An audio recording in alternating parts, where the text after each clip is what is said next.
हाँ बेटा, हम लोग पढ़ रहे हैं एडजेक्टिव। अब आगे देखिए, जैसे कहा बेटा बोथ के बाद द का प्रयोग होता है और होल के पहले द का प्रयोग होता है। बोथ के बाद द आता है और होल के पहले द आता है। जैसे कहा बेटा both students were punished in the class. This is wrong. Both जब एडजेक्टिव के रूप में आएगा, किसके रूप में आएगा बेटा? एडजेक्टिव के रूप में आएगा, तो इसके तुरंत बाद यहां पर आपको क्या लगाना पड़ेगा? Article the. बोथ के बाद, बोथ जब एडजेक्टिव के रूप में आएगा, ध्यान रखना, तो इसके तुरंत बाद जो है आर्टिकल द का प्रयोग होता है। जैसे कहा बेटा both girls are intelligent. This is wrong. कैसे सही करोगे? बोथ एडजेक्टिव के रूप में आया, इसलिए इसके बाद यहां पर आपको क्या लगाना पड़ेगा? द। बोथ के बाद द था। नोट कर लिया? पॉइंट क्लियर है? गुड। जैसे कहा बेटा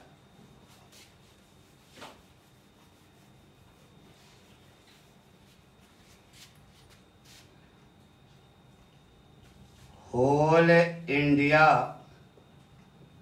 expressed sorrow on the death of Atal ji. तो होल यहां एडजेक्टिव के रूप में है बेटा, तो इसके पहले आपको लगाना पड़ेगा क्या? आर्टिकल द, क्योंकि वक्ता को मालूम है, इसलिए निश्चित है आर्टिकल क्या लगाना पड़ेगा? द। ऐसे कहा बेटा whole area was covered with snow। इस समय एरिया की विशेषता क्या है? होल। तो इसके पहले आपको आर्टिकल क्या लगानी पड़ेगी? द। ठीक है, तो बोथ के बाद द आता है, होल के पहले द आता है। एसएससी, बैंक, एनडीए, इस प्रकार के जो परीक्षाएं हैं, कंपटीशन हैं, उनमें इस प्रकार के वाक्य ज्यादातर पूछे जाते हैं। इसलिए इसको विशेष ध्यान रखना कि बोथ के बाद, बोथ और होल जब एडजेक्टिव के रूप में आता है तो बोथ के बाद आता है और होल के पहले आर्टिकल द का प्रयोग होता है। बता दें? आ गया समझ? अगला पॉइंट देखो बेटा, इस समय जो पॉइंट आपको बताया जा रहा है मोस्ट इंपॉर्टेंट है फॉर एवरी कंपटीशन, प्रत्येक कंपटीशन के लिए महत्वपूर्ण है। जैसे कहा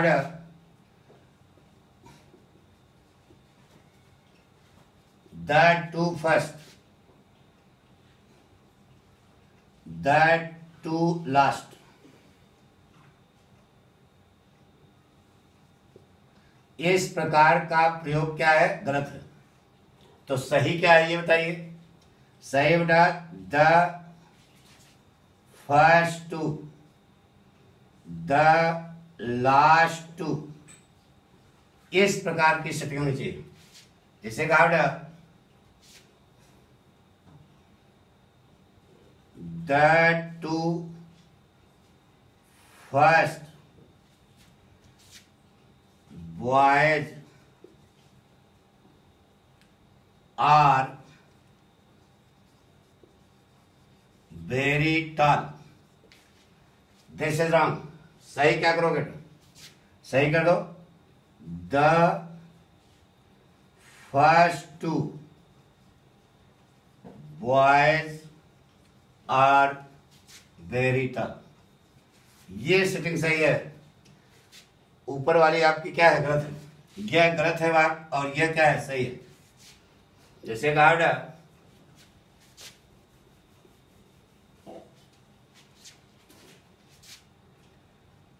the three last chapters are very interesting. यह आपका गलत हो गया बेटा, सही कैसे करो बताओ। The last 3 chapters are very interesting. यह वाक्य आपका सही होगा, यानी कि the 2 first, the 2 last, the 2 first, the 2 3, the 3 first, the 4 first, the 5 first, गलत है। The first two the first 3, क्यों क्या कहते हो? पहले दो पहले कहते हो, पहले दो, पहले 3, पहले 4, उसी ढंग से 2 अंतिम नहीं, अंतिम 2, अंतिम 3, अंतिम 4। तो the last 3 chapters are very interesting. इतना समझ आ गया, नोट कर लिया, कंसेप्ट क्लियर। अब आगे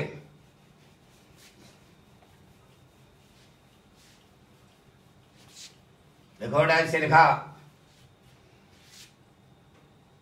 सम और एनी में अंतर। एडजेक्टिव ऊपर लिख देना, क्योंकि यह प्रोनाउन भी है। एडजेक्टिव के रूप में जब आएगा तो सम जो है यह सकारात्मक पद, और एनी जो है प्रश्नवाचक और नकारात्मक पद। सम का प्रयोग एडजेक्टिव के रूप में होता है, सकारात्मक वाक्यों में सम का प्रयोग, प्रश्नवाचक और नकारात्मक वाक्यों में एनी का प्रयोग किया जाता है। जैसे लिखा बेटा, आई have kept any books on your table. वाक्य देखिए सकारात्मक है नकारात्मक। वाक्य चूंकि सकारात्मक है इसलिए आपने जो एनी का प्रयोग किया गलत है। क्या होगा यहाँ पे? I have kept some books on your table. समझे ना? तो सकारात्मक वाक्य होगा तो एनी नहीं लगेगा, क्या लगेगा? सम का प्रयोग होगा। नोट कर लिया? ये सब जो पॉइंट बताया जा रहा है, किसी भी प्रकार का कंपटीशन होगा पूछे जाने की संभावना ज्यादा होती है, क्योंकि ये ऐसे छोटे छोटे पॉइंट हैं जो बच्चे ध्यान में नहीं रखते। तो तुम इसको ध्यान रखना, नहीं तो बच्चा गच्चा है। ठीक है? जैसे कहा बेटा, I do not know somebody in the village। बताइए वाक्य सकारात्मक है कि नकारात्मक? नकारात्मक वाक्य है तो सम का प्रयोग आपने गलत किया। क्या होगा? आई डू नॉट नो, सम की जगह क्या हो जाएगा बेटा? I do not know anybody in the village. अब वाक्य सही हुआ। इसे लिखा बेटा, have you some problem on the way। बताइए बेटा, वाक्य अफर्मेटिव है कि इंट्रागेटिव है? यह वाक्य इंट्रागेटिव है, तो यहां पर आपने जो सम का प्रयोग किया यह गलत है। यहां पर क्या होगा? Have you any problem on the? नहीं क्लियर हुआ? तो सकारात्मक वाक्यों में सम का प्रयोग और प्रश्नवाचक और नकारात्मक वाक्यों में हम एनी का प्रयोग करते हैं, तब जब यह विशेषण के रूप में इस्तेमाल होता है। किसके रूप में? देख रहा ना, विशेषण के रूप में इस्तेमाल हुआ है। बता दें, लेकिन अब एक स्पेशल पॉइंट लिखो बेटा, इसी का स्पेशल पॉइंट लिखना पड़ेगा आपको। बोले लिख लो बेटा, सम का प्रयोग लिखो, सम का प्रयोग प्रश्नवाचक वाक्यों में भी किया जाता है। सम का प्रयोग प्रश्नवाचक वाक्यों में भी किया जा सकता है तब जब उस प्रश्न का जवाब सकारात्मक हो। प्रश्नवाचक वाक्यों में भी सम का प्रयोग किया जाता है यदि उस प्रश्न का जवाब क्या हो, सकारात्मक हो। जैसे कहा बेटा, यहां लेके लिख लो,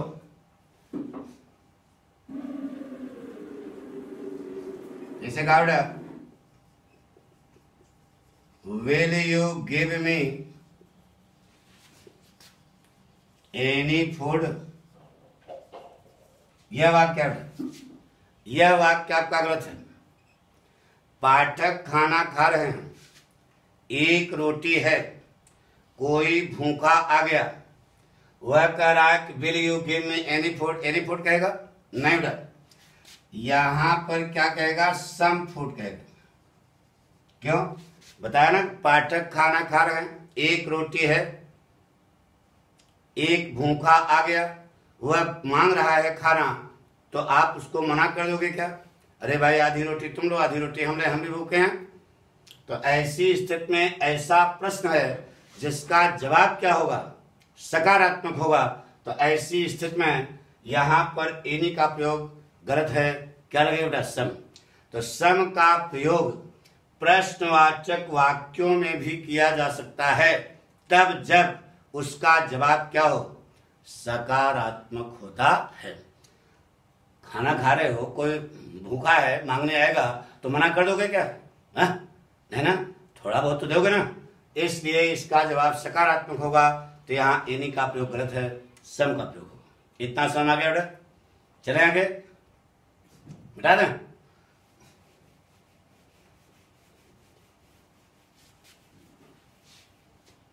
देखिए बेटा, इससे लिखा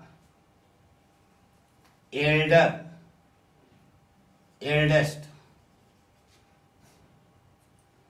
ओल्डर, ओल्डेस्ट। तो पहले तो ये जानो कि ओल्डर कंपैरेटिव डिग्री है, ओल्डेस्ट सुपरलेटिव है, तो इसकी पॉजिटिव डिग्री क्या होगी बेटा, बोलो? ओल्ड। एल्डर कंपैरेटिव है, एल्डेस्ट सुपरलेटिव है, तो इसकी पॉजिटिव क्या होगी बेटा, बोलो? तो old, Elder, eldest, old, older, oldest. तो यहां तो कोई संदेह ही नहीं है, दोनों एक ढंग के हैं।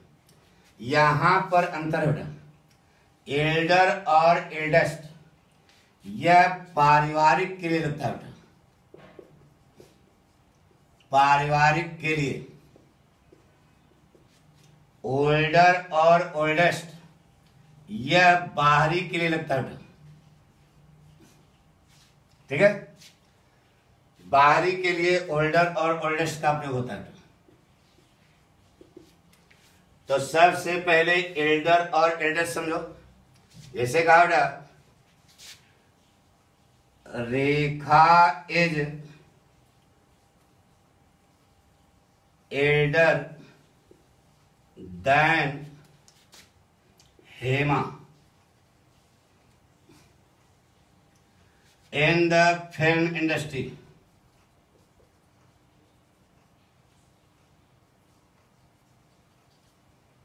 यह वाक्य है बेटा, रेखा इज एल्डर देन। तो रेखा और हेमा पारिवारिक हैं क्या? नहीं पारिवारिक हैं। तो यहाँ एल्डर का जो प्रयोग आपने किया, दिस इज रॉन्ग। यहां पर क्या लगे बेटा, ओल्डर का इस्तेमाल होगा। नहीं समझ? जैसे कहा बेटा, Ramu is elder than Lalu in the office.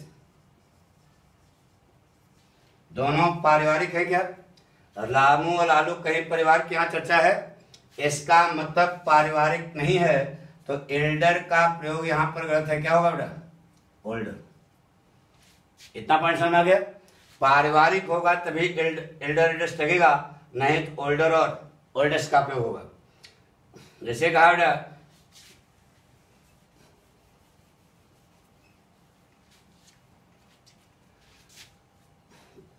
Kalu is the eldest peon in my office. बताइए सही है गलत है? कालू परिवार का है क्या? तो यहां पर एल्डेस्ट प्रयोग जो आपने किया दिस इज रॉन्ग, क्या होगा? ओल्डेस्ट होगा। जिसे कहा बेटा Jaya is the eldest lady of my village. बताइए परिवार की चर्चा है? नहीं है। इसका मतलब यहां पर एल्डेस्ट का प्रयोग आपका गलत है, क्या होगा? ओल्डेस्ट। इतना समझ आ गया? तो ओल्डर और ओल्डेस्ट समझ आ गया? पारिवारिक होगा तभी एल्डर ओल्डेस्ट लगेगा, नहीं तो ओल्डर और ओल्डेस्ट लगेगा। लेकिन अगर लिखा है बेटा my sister is older than I, ये लिखा है आपके साथ। अब समझो इधर, मेरी बहन है, पारिवारिक चर्चा है, मुझसे चर्चा हो रही है, तो यहां पर ओल्डर का प्रयोग गलत है, क्या होगा? एल्डर होगा। और पीछे पढ़ा चुके कि एल्डर के बाद देन का प्रयोग वर्जित है, क्या लगेगा? टू। और इसके पीछे पढ़ा चुके प्रोनाउन में टू क्या है? प्रेपोजिशन है। तो प्रेपोजिशन के बाद कोई प्रोनाउन आएगा तो वह ऑब्जेक्टिव फॉर्म होगा। इतनी गलतियां, 3 गलतियां थी इसमें। My sister is elder to me, है बेटा। लेकिन अगर ये कहा गया बेटा, आ गया ना, से कहा बेटा my father is elder to my mother. अब यह वाक्य आपका क्या हो गया? गलत हो गया। क्यों? क्योंकि मम्मी और पापा परिवार के नहीं हैं। पारिवारिक का मतलब क्या होता है ये जान लो। पारिवारिक का मतलब होता है ब्लड रिलेशन, क्या नो? तो मम्मी और पापा में ब्लड रिलेशन होगा, शादी होगी क्या? इसका मतलब ब्लड, पारिवारिक का मतलब ब्लड रिलेशन। यहां ब्लड रिलेशन है क्या मम्मी पापा में? इसका मतलब वाक्य आपका क्या है? गलत है। शादियां होती हैं तो 20 बिस्वा 18 बिस्वा या कौन सा गोत्र है दुनिया भर पूछा जाता है, उसका कारण समझते हो ना? यानी कि ब्लड रिलेशन नहीं होना चाहिए। तो यहाँ ब्लड रिलेशन है क्या? नहीं है, तो आपका यह वाक्य गलत है। यहाँ एल्डर नहीं होगा, क्या होगा? ओल्डर। और ओल्डर होगा तो यहाँ टू का प्रयोग नहीं होगा, किसका प्रयोग होगा? देन का। अब यह वाक्य होगा my father is older than my mother. जैसे कहा बेटा my son is older than my daughter. This is wrong. Blood relation का मतलब यह भी समझो, कहने वाला और जिनके बारे में बात की जा रही है तीनों में ब्लड रिलेशन होना चाहिए। तो इस समय जो बोल रहा है, कौन बोल रहा है? मम्मी बोल रही है या पापा बोल रहे हैं? तो लड़की का ब्लड रिलेशन पापा से है और लड़की का ब्लड रिलेशन अपनी बहन से है और बहन का ब्लड रिलेशन पापा से है। इसका मतलब यह हुआ कि यहाँ पर ब्लड रिलेशन है, इसलिए ओल्डर का प्रयोग यहाँ पर गलत है बेटा। क्या होगा? एल्डर। और देन की जगह क्या लगेगा? टू। क्लियर हुआ कि नहीं? लेकिन अगर यह लिखा है बेटा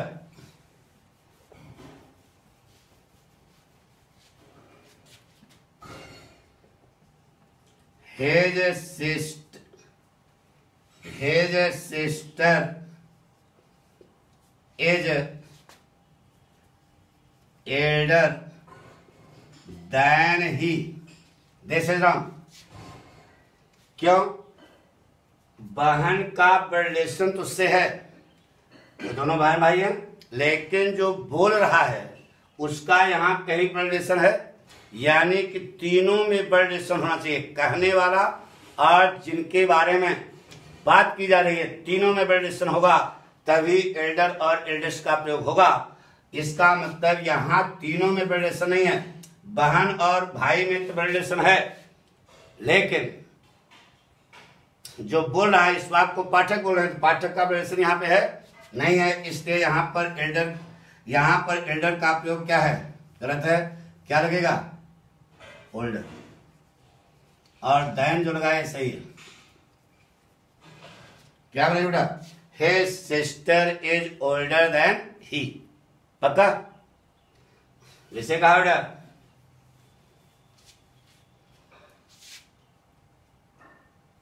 my grandmother is the oldest lady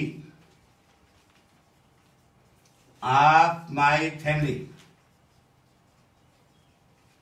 तो my grandmother is the, मेरी दादी माँ है, तो दादी का ब्लड रिलेशन बाप से है, बाप का ब्लड रिलेशन मुझसे है, इसका मतलब यहाँ पर ओल्डेस्ट गलत है, क्या वर्ड, एल्डेस्ट। जैसे मैंने कहा my father is the eldest member of my family, अगर my father is the eldest member of my, देख लो my father is oldest member of my family, this is wrong, oldest नहीं होगा, क्या word, eldest होगा।